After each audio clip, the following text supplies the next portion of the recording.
I'm with Elana Heideman from Israel Forever Foundation, and we're talking about Declaration Day. Now, Elana, what is Declaration Day? Declaration Day, May 14th. This year, every year, online and everywhere, we are cementing this day in public awareness through a global campaign to make sure that the historicity of this one day does not get swallowed up by the propaganda and lies that have been built against Israel. We see year after year that the awareness of Israel's history is so poor that they believe literally anything about claims of land grabbing, colonialism, taking over, stealing the property of the Palestinians. But no, when we ground ourselves and the public in the facts of history, then we know that in 1947, on November 29th, there was a vote by all of the nations of the world for the fulfillment of previous international proclamations that gave a Jewish state in the ancestral homeland to the Jews. And that would come to fruition at the end of the British Mandate.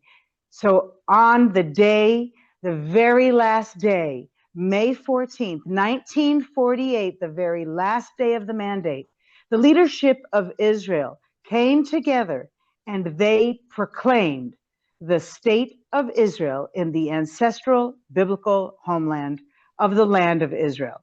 On this day, this year and every year, we are making sure that we are going to have everyone in the world aware of this date and recognizing May 14th in the most unique, personal, and public of ways as Declaration Day, because we need to make sure that history and truth stand forever.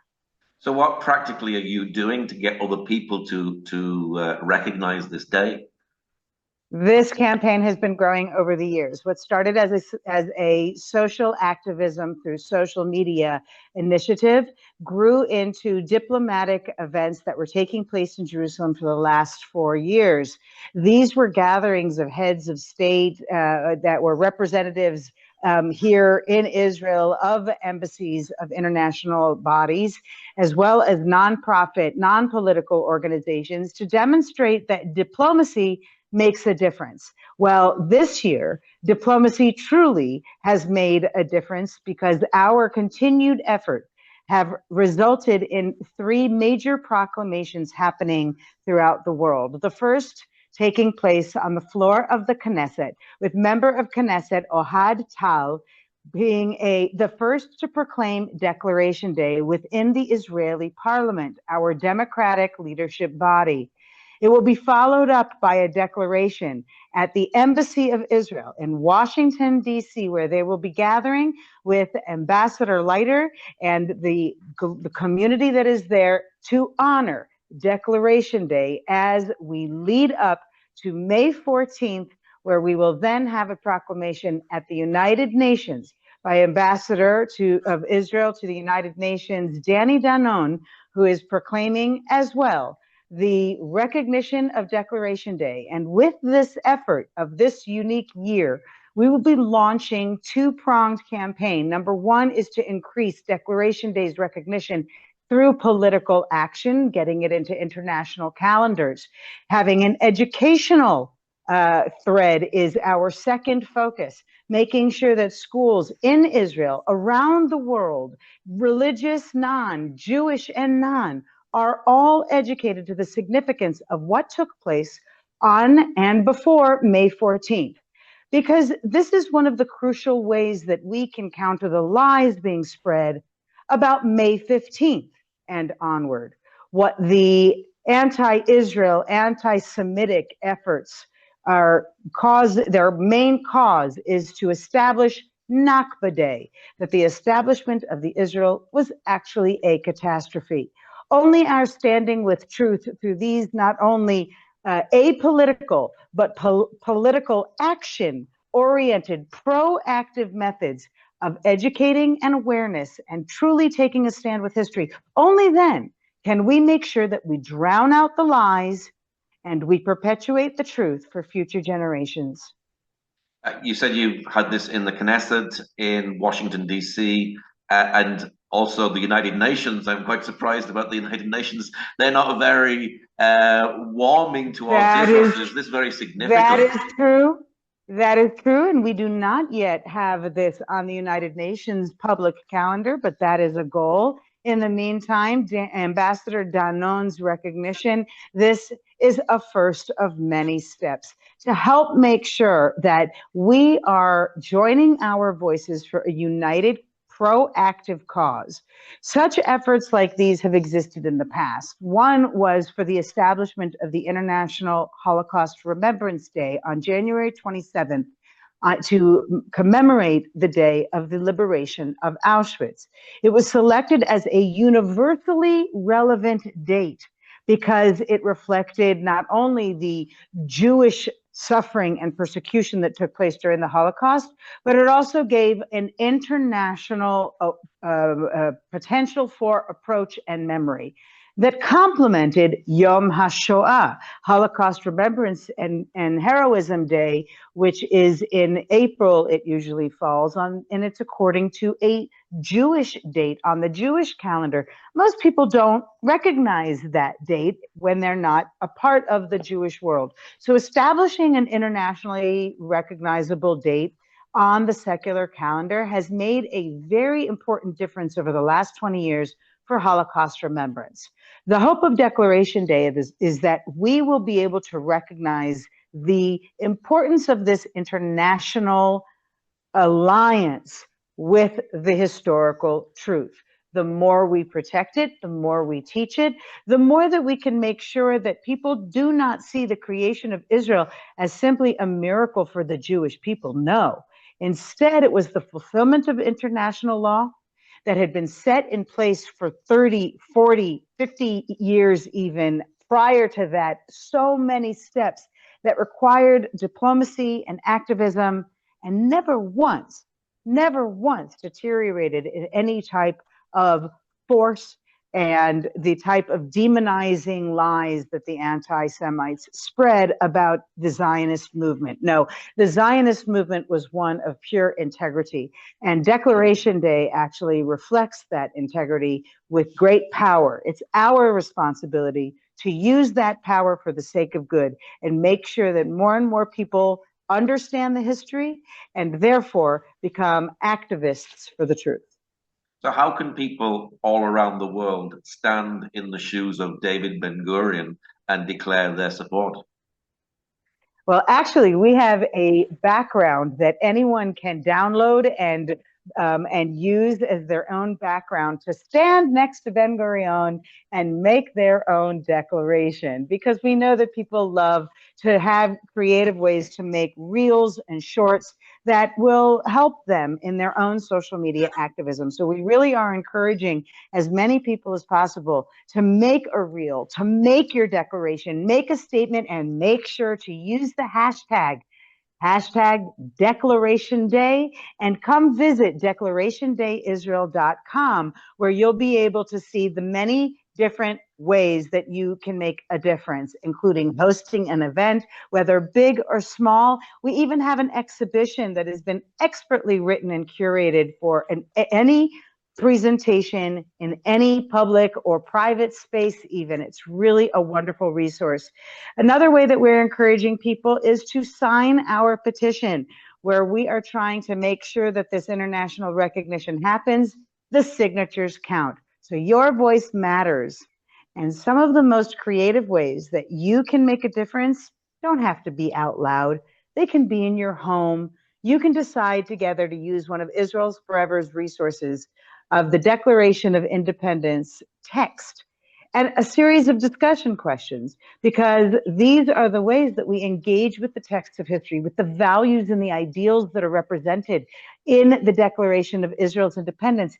It encompasses the entirety of history, the entirety of vision, the entirety of the integrity of our army.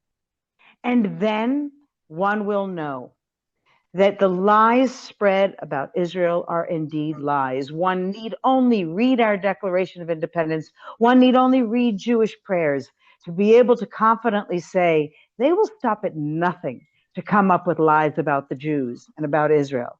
But we know the source. And so you can talk about it in your home, read it privately, and just become familiar. Of course, follow Israel Forever, where we are putting out endless content pieces that are shareable, informational, and help you make a difference. So here are the many ways that you can do something to make May 14th history this year and every year, online and everywhere. So check it out, guys. DeclarationDayIsrael.com, and be in touch with us if you need anything, or if you want us to give you a shout out for something you're doing for Declaration Day, because we want to honor you. All of your voices matter, and when we work together, we build the unity that we want to see. Declaration Day has the potential to do that. Are you getting many people from all around the world supporting this? And are many Christians supporting this as well? Oh, absolutely. This is definitely an international interfaith endeavor. This is not just about recognition within the Jewish world, because, as I said, we have that with Yom HaAtzmaut. What we need is, if you ask even many Zionists, you say, what's May 14th? Many don't realize the importance of that secular date. It is essential that we spread it. So are we getting interest? Yes, we have some schools, congregations, churches, all sorts of the Indigenous Embassy, which is in Jerusalem, who's joined as a partner. We have all sorts of organizational partners as well, who are helping to make sure that we are able to spread this initiative far and wide, and more people can be aware of not only the importance of May 14th, but also the importance of making it publicly aware, publicly active, and this is how we make a proactive difference. I will say also about some of the Christian partners that we had, that we have grown. Some of them have even added it to their prayers for May 14th, creating a unique prayer for the state of Israel, created on this day, just as on Yom HaAtzmaut we say this prayer for the state of Israel. So too, on May 14th, we can say this prayer and be grateful for the gift of God that he has given not only the Jewish people, but all of humanity. Of course, Israel isn't just 1948. Israel is biblical. And we can go back to the very book of Genesis, where we see the promises of God talking about giving a land as an eternal covenant. So it's not just 1948. There's a huge thousands of years history for the nation of Israel, isn't there? And that's why Declaration Day has such value, because all of the 2,000 of years of history has been kind of squashed into the modern day rhetoric of Palestine. But when you look at this ancestral past, you're able to see the lineage that connects the Jewish people of today with the ancestral biblical homeland. It's very important in a time when people are fighting for indigenous rights, that it is recognized that the Jews are the indigenous people of this land, and that this is where the Jewish nation was born.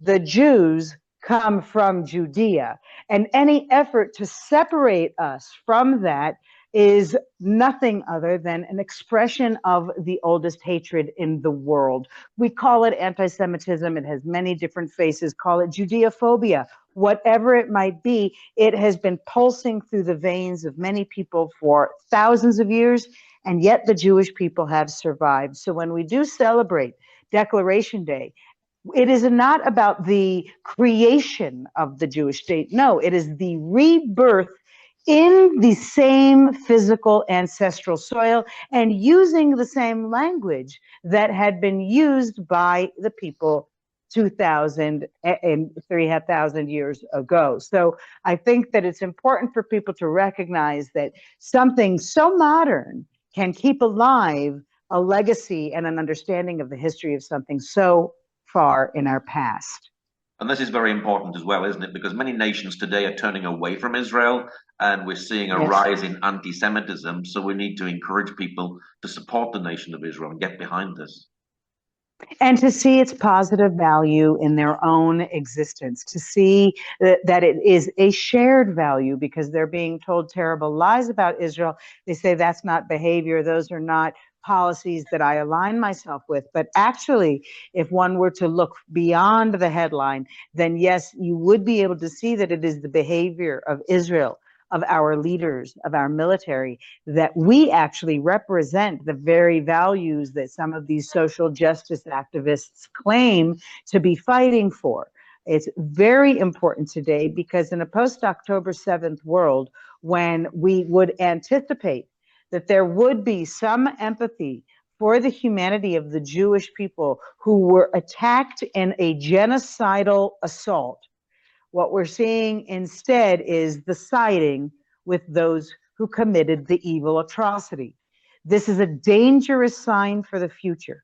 So we need to do actions now. We need to fulfill needs now, so that as their rhetoric and narrative of lies, which is so well funded and so well integrated into the systems, it is institutional Jew hatred, and it is expressed in every way. Right now, more nations are turning away, more people are turning away, and it's actually God giving us an opportunity. God is telling us that there are those who will increasingly turn their face away from Israel because they are joining the fight of evil. Instead, it is the few who will join the cause of the Jewish nation, and they are the nation of good. We know that this is going to happen. We've seen the patterns before. We've been told in every book of the Bible. It is our blueprint if only more people would understand it and read it weekly and know the Jewish prayers that go along with that legacy. Only then can we truly, because we're not going to defeat anti-Semitism. We're not going to get rid of it. All we can do is educate more and more people to have an increased respect for the Jew, Jewish faith, Jewish history, Jewish heritage. What does it mean? And why can we accept it and not turn it into a demonized entity that is somehow a threat to us? That's where anti-Semitism stems from.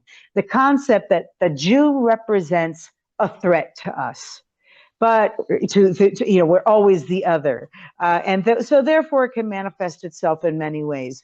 I think that when we encourage people to see that there is no threat, and actually in the very weeks surrounding and on the day even when Israel was reestablished as a nation state, other nation states were created, and none of them faced the demonization campaigns and the delegitimizing campaigns that Israel faces. Because at its core, it is Jew hatred. So the more people know it, the easier we can fight it. And if you need help, you're in a situation, you have a community, you don't know how to counter these very well-funded, well-structured, systemized anti-Semitic campaigns. If you don't know what to do, we are happy to help you find the resources that you need, get the ideas that you need to be creative to counter the evil that grows amongst us. Remind us of your website again for people who'd like to make their declaration. Well, the declaration can be made at declarationdayisrael.com. I am the CEO of the Israel Forever Foundation, and our goal is to personalize the connection and understanding of Israel as an asset to not only humanity and civilization, but to understanding identity and peoplehood. This is for Jews and non-Jews all over the world, so you can come check out the sponsoring organization Israel Forever at israelforever.org. And this year, Declaration Day, May 14th, kick it off this year and every year. So come and sign the petition at declarationdayisrael.com and be in touch if there's anything that we can do to help you. Well, Elana, thank you very much for sharing today. Thank you so much for giving us this opportunity to amplify the message and to empower each one of you, to inspire you with just how much one person can make a difference. Good luck, everybody.